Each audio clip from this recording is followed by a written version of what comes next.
had two major business stakeholders, Winnipeg Police Services and Winnipeg Fire Paramedics.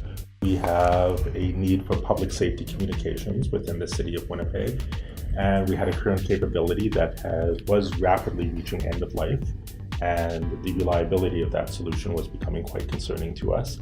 Our project team was made up of a wide array of team members. We had folks from change management, from communication, from the police ranks, from the fire paramedic ranks, all of which hadn't worked together before in a project of this magnitude.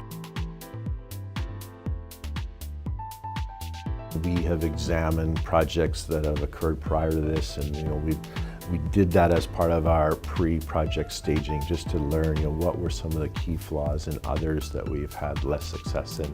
So we were very forceful, ensuring that we got the right people to the table. We didn't get a person and then model a role that accommodated them. We were clear the resourcing we needed, and we were ensured that we got it. If we didn't get it, that's where we would start having some of those discussions with other people to ensure we were set up for success.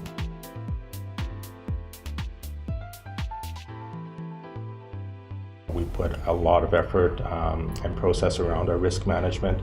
That was a recurring theme throughout the project. Things that we thought might occur, we talked about as a team. We applied risk management discipline against them. As we identified risks as a collective group, we would evaluate those risks. We would put action plans around those risks, so those drove our contingency plans.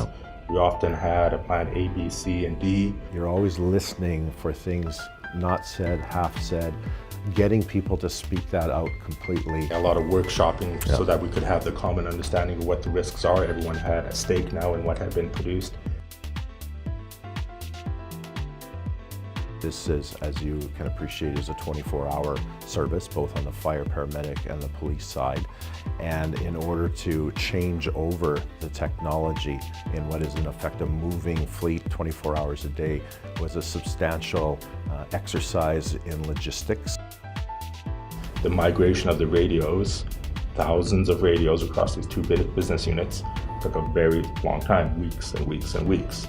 And there was actually a considerable amount of pre-staging of radio equipment as well. We'll call 0 day when we actually started to do radio transmissions on the new equipment in the towers. So that's the primary cutover that happened.